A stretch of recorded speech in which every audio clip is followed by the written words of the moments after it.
Welcome friends, कैसे हैं आप लोग। तो चलिए आज हम लोग इस वीडियो में करंट का one of the important property के बारे में डिस्कशन करेंगे। ये प्रॉपर्टी क्या है करंट का? आपका करंट जो होता है हमेशा आपको मिनिमम रेसिस्टिव पाथ को फॉलो करता है। ठीक है, करंट हमेशा मिनिमम रेसिस्टिव पाथ को फॉलो करता है। इसी स्टेटमेंट को हम लोग इस न्यूमेरिकल के थ्रू समझने जा रहे हैं और इसका एप्लीकेशन हम लोग यूज करेंगे उस प्रॉब्लम में जब आपको एक प्रॉब्लम होता है। क्या प्रॉब्लम है ये? बाय मिस्टेक अगर आप लोग एमीटर को पैरेलल में कनेक्ट करते हैं तो सर्किट क्या होता है आपका? पूरा तरह से शॉर्ट सर्किट होता है, सर्किट आपका बर्न हो जाता है। इसके पीछे क्या लॉजिक होता है? यही जो करंट आपका मिनिमम रेसिस्टिव पाथ फॉलो करता है। तो चलिए पहले हम लोग इस प्रॉब्लम के थ्रू करंट का ये प्रॉपर्टी समझेंगे, उसके बाद यही प्रॉपर्टी को हम लोग अप्लाई करेंगे एमीटर में। अगर बाय मिस्टेक हम लोग एमीटर को पैरेलल में कनेक्ट करेंगे तो क्या होगा? आपका सर्किट शॉर्ट हो जाएगा और सर्किट आपका कंप्लीटली बर्न हो जाएगा। तो उसको भी हम लोग इसी प्रॉपर्टी के थ्रू समझेंगे। तो देखिए यहाँ पे ये 6 ओम और ये 3 ओम कैसे कनेक्टेड है आपको पैरेलल में। तो इस दोनों का कितना होगा इक्विवेलेंट? इस दोनों का आर इक्विवेलेंट कितना हो जाएगा आपको? तो फाइंड कर सकते हैं। फॉर्मूला क्या है? 1/r equivalent is equal to 1/r1 plus 1/r2। तो यहां से अगर आप आर इक्विवेलेंट फाइंड करेंगे 1/r1 कितना? इसको r1 मान लीजिए 6 प्लस 1/r2 मान लीजिए 3। तो यहां से r इक्विवेलेंट कैलकुलेट कर लेंगे तो कितना हो जाएगा? इसको हम लोग 2 ओम कैलकुलेट कर लेंगे। यहां से क्या होगा? एलसीएम ले लीजिएगा और 2 ओम हो जाएगा। या सिंपल हम लोग ऐसे भी करते हैं, अगर दो रेसिस्टर पैरेलल हो तो आर इक्विवेलेंट के लिए एक डायरेक्ट फॉर्मूला होता है। क्या आपको? इस दोनों को मल्टीप्लाई कर लेंगे और इसके सम से डिवाइड कर लेंगे 9, तो डायरेक्ट 2 ओम आ जाएगा। यानी क्या हो जाएगा? इस दोनों का आर इक्विवेलेंट कितना हो जाएगा? 2 ओम। तो चलिए सर्किट को फर्दर रिड्यूस करते हैं हम लोग और इसका कितना वैल्यू हो जाएगा? 2 ओम। और इसको कितने से कनेक्ट कर लेना हम लोग को? 18 वोल्ट। अब देखिए यहाँ पर एक सिंपल रेसिस्टर वोल्ट है, तो करंट सप्लाइड बाय बैटरी आप इजीली कैलकुलेट कर सकते हैं। कैसे करेंगे? V is equal to IR। कितना वोल्टेज है? 18 और रेसिस्टेंस कितना है? 2 ओम। तो ये करंट हो जाएगा कितना हो जाएगा? 9 एम्पियर हो जाएगा। तो current supplied by battery 9 ampere हो जाएगा। अब यहां से भी 9 एम्पियर जाएगा, तो ये जो आपको 9 एम्पियर यहां पे आएगा, इसके लिए क्या होगा? 2 पाथ होगा, एक 6 ओम और एक 3 ओम। तो यहां समझिएगा, यहीं पर हम लोग करंट का ये प्रॉपर्टी समझेंगे। अब देखिए 2 पाथ है, एक 6 ओम और एक 3 ओम है। तो आप ही बताइए मिनिमम रेसिस्टिव पाथ, यानी आपको ये वाला पाथ और ये वाला पाथ, यहाँ पर रेसिस्टेंस का वैल्यू क्या है? कम है, और यहाँ पर इसके रिस्पेक्ट में रेसिस्टेंस का वैल्यू 2 टाइम्स है। तो यहाँ पर जो करंट का वैल्यू होगा वो ज्यादा हो जाएगा 9 एम्पियर का, यानी लार्जर अमाउंट ऑफ 9 एम्पियर आपको 3 ओम से फ्लो करेगा और लेसर अमाउंट ऑफ 9 एम्पियर आपको 6 ओम से फ्लो करेगा। क्यों? क्योंकि ये जो है आपका कम रेसिस्टेंस वाला पाथ है और ये आपका लार्जर रेसिस्टेंस वाला पाथ है। आप चेक भी कर सकते हैं। देखिए अब ये जो 2 ओम है ये कैसे हुआ है? जब हम लोग 6 और 3 को पैरेलल में कनेक्ट करते हैं तो आर इक्विवेलेंट 2 आता है और 2 ओम में कितना एम्पियर जाएगा? 9 एम्पियर। तो यहां पर इसमें वोल्टेज निकाल सकते हैं V is equal to IR से। 2 ओम इंटू करंट कितना जा रहा है? V is equal to IR 18 वोल्ट। यानी 2 ओम में कितना वोल्ट आया आपको? 18 वोल्ट। अब ये जो 6 और 3 को जब पैरेलल में कनेक्ट करते हैं तभी 2 ओम आता है और 2 ओम में 18 वोल्ट है, तो इसमें भी कितना हो जाएगा? 18 वोल्ट, और पैरेलल है तो 18 वोल्ट दोनों में हो जाएगा। अब आप ये चेक कर सकते हैं, जो 18 वोल्ट है और 6 ओम है, 18 वोल्ट है और आपको 6 ओम है, तो करंट कितना जाएगा?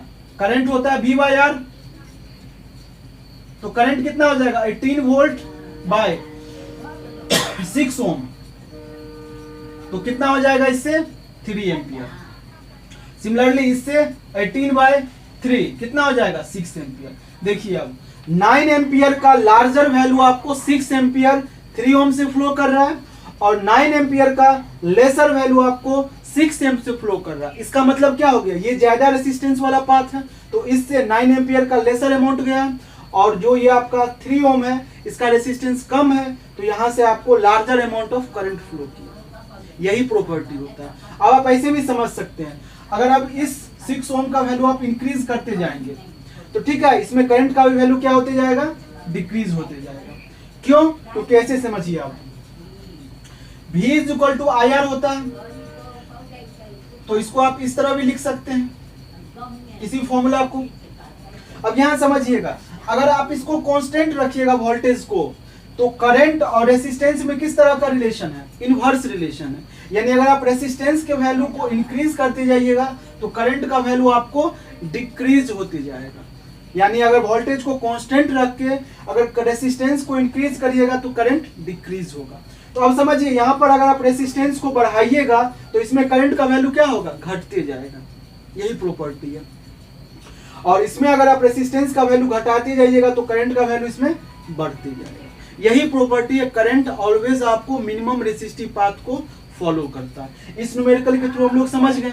अब अगर सपोज करिए इसी 6 ओम को आप बढ़ा के इनफाइनाइट कर दीजिए, तो जब इसको इनफाइनाइट कर दीजिएगा तो इसमें करंट क्या हो जाएगा, बिल्कुल जीरो अमाउंट जाएगा। यानी जितना का जितना करंट होगा वो लेसर रेसिस्टेंस वाले पाथ में फॉलो कर जाएगा।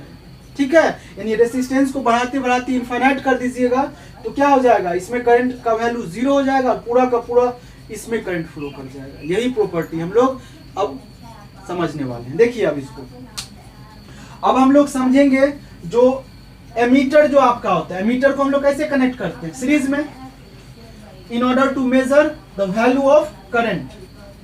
अब देखिए बाय मिस्टेक अगर आप एमीटर को कैसे कनेक्ट कर दे रहे हैं पैरेलल में, तो उसका क्या कंसीक्वेंस होगा, इसी को हम लोग अब समझने वाले हैं। तो देखिए इसको, अब देखिए ये आपका सर्किट है और ये सपोज करिए एक बल्ब है। ये क्या आपका एक सर्किट और ये आपका एक बल्ब है, ये एक बल्ब है और ये क्या आपका एक बैटरी है। चलिए ये कंप्लीट पाथ हो गया, करंट फ्लो करेगा, सपोज करें 18 वोल्ट का है। अब अगर हम लोग एमीटर को, एक्चुअली एमीटर कैसे कनेक्ट करते हैं, सीरीज में करते हैं, और एमीटर का रेसिस्टेंस जो मैन्युफैक्चर होता है उसमें ऑलरेडी वो आपको लो रेसिस्टेंस वैल्यू लोग मैन्युफैक्चर करते हैं एमीटर का। तो हम लोग क्या कर दिया, अब एमीटर को ही पैरेलल में कनेक्ट कर दिए। ठीक है, गलती से। अब देखिए जो एमीटर बना हुआ होता है उसका रेसिस्टेंस वैल्यू क्या होता है आपका, जो बनाया हुआ रहता है, लेसर अमाउंट रहता है। और ये बल्ब है, तो यहाँ पर जो करंट के लिए आएगा दो पाथ आएगा, एक एमीटर के थ्रू, एक बल्ब के थ्रू। बट दोनों में क्या होगा, वोल्टेज कांस्टेंट होगा, 18 वोल्ट। बट यहाँ पर क्या होगा, ये वाले पाथ में रेसिस्टेंस ऑलमोस्ट आइडियली हम लोग अगर इसका रेसिस्टेंस वैल्यू एमीटर का लेके चले आइडियली तो 0 ओम लेके चलेंगे। ठीक है, इसका रेसिस्टेंस जितना कम होगा आपका एमीटर समझिए उतना ही अच्छा है। ठीक है, तो मान के चलते हैं 0 ओम है और इसका सम रेसिस्टेंस वैल्यू होगा, बल्ब है तो मान के चलते हैं 100 ओम है। अब देखिए ये 100 ओम है, ये 0 ओम है, दोनों में 18 वोल्ट हो जाएगा आपको। तो आप खुद बताइए इसमें कितना आपको करंट जाएगा, इसमें 18 वोल्ट और रेसिस्टेंस का वैल्यू 0 ओम, इतना करंट जाएगा। और यहाँ पर 18 वोल्ट और 100 ओम, इतना करंट जाएगा। अब देखिए समथिंग बाय 0 करंट क्या हो जाएगा, इनफाइनाइट हो जाएगा। कहने का मतलब इसमें जो करंट होगा जितना भी होगा पूरा का पूरा एमीटर के थ्रू पास हो जाएगा। बल्ब में आपको 0 एम्पियर जाएगा, बल्ब में क्या हो जाएगा, 0 एम्पियर करंट जाएगा। तो पूरा का पूरा करंट अगर इसमें चला जाएगा एमीटर के थ्रू तो क्या हो जाएगा, आपका एमीटर बर्न हो जाएगा। क्यों, क्योंकि करंट का वैल्यू आप देख सकते हैं कितना जा रहा है, इनफाइनाइट जा रहा है एमीटर के थ्रू। तो पावर का क्या फॉर्मूला होता है, I²R होता है। अब खुद बोलिए करंट अगर इनफाइनाइट होगा, इनफाइनाइट करने का मतलब बहुत ज्यादा आ रहा है, उसका अगर स्क्वायर करिएगा तो पावर क्या हो जाएगा, इसमें बहुत ज्यादा होगा, पावर क्या हो जाएगा आपको, बहुत ज्यादा हो जाएगा। और सपोज करिए इसी को हम लोग टाइम से मल्टीप्लाई करेंगे तो यही तो एनर्जी होता है आपको, कितने देर के लिए, सपोज करिए 1 सेकंड के लिए भी फ्लो करेगा तो क्या होगा, lots of amount heat flow कर जाएगा इसमें, और एमीटर क्या हो जाएगा, कंप्लीटली आपका जल जाएगा, बर्न हो जाएगा। इसका मतलब गलती से भी आप इसको पैरेलल में नहीं कनेक्ट करिएगा, कनेक्ट करेंगे तो शॉर्ट हो जाएगा। क्यों, क्योंकि जो मैन्युफैक्चरर होते हैं वो एमीटर का रेसिस्टेंस आइडियली अगर बात करें तो 0 ओम लेके चलते हैं। तो क्या होगा, पूरा का पूरा करंट आपको बाईपास कर जाएगा एमीटर के थ्रू। क्यों, क्योंकि ये जो होता है आपको मिनिमम रेसिस्टिव पाथ को ऑफर करता है, और करंट का तो टेंडेंसी है जिधर उसको कम रेसिस्टेंस वाला पाथ मिलेगा उधर वो पूरा का पूरा फ्लो कर जाएगा। तो पूरा का पूरा करंट आपको एमीटर के थ्रू चला जाएगा। तो इसका मतलब क्या हो गया, पावर I²R होता है, करंट का स्क्वायर करेंगे तो और पावर हो जाएगा, और इसी को टाइम से मल्टीप्लाई करेंगे तो एनर्जी हो जाएगा, और ये एमीटर आपको कंप्लीटली जल जाएगा। यानी ये चीज हम लोग को समझ में आ गई। तो अगले वीडियो में हम लोग देखेंगे जो वोल्ट मीटर को हम लोग कैसे कनेक्ट करते हैं पैरेलल में, बट बाय मिस्टेक अगर हम लोग सीरीज में करते हैं तो क्या होता है, उसका कंसिक्वेंस क्या होगा वो हम लोग अगले वीडियो में होंगे और इस पे कुछ क्वेश्चन करेंगे। ठीक है, तो चलिए हम लोग अब अगले वीडियो में सॉल्व करेंगे।